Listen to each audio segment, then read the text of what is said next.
আজকে সংবাদে আপনাদের স্বাগত জানাচ্ছি। শুরুতে জানিয়ে দিচ্ছি প্রধান সংবাদগুলো।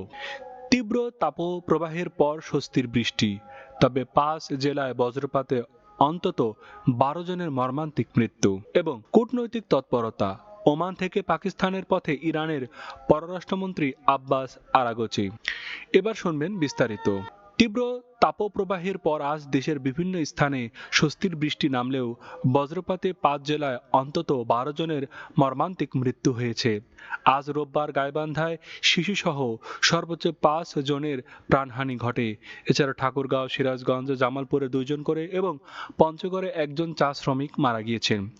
এসব ঘটনায় বেশ কয়েকজন আহত হয়েছেন এবং কয়েকটি গবাদি পশুও মারা গিয়েছে।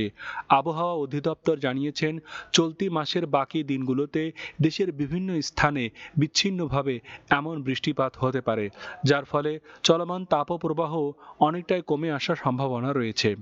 অন্যদিকে ওমান থেকে পাকিস্তানের পথে রওনা হয়েছেন ইরানের পররাষ্ট্রমন্ত্রী আব্বাস আরাগচি। পাকিস্তানের একটি সংক্ষিপ্ত যাত্রাবিরতি শেষে তিনি রাশিয়া সফরেও যাবেন। এর আগে গতকাল তার নেতৃত্বে একটি ইরানি প্রতিনিধি দল পাকিস্তানের প্রধানমন্ত্রী ও সেনাপ্রধানের সঙ্গে বৈঠক করেছেন।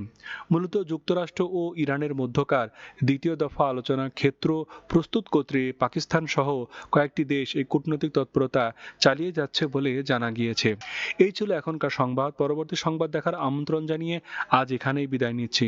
ভালো থাকবেন, সুস্থ থাকবেন।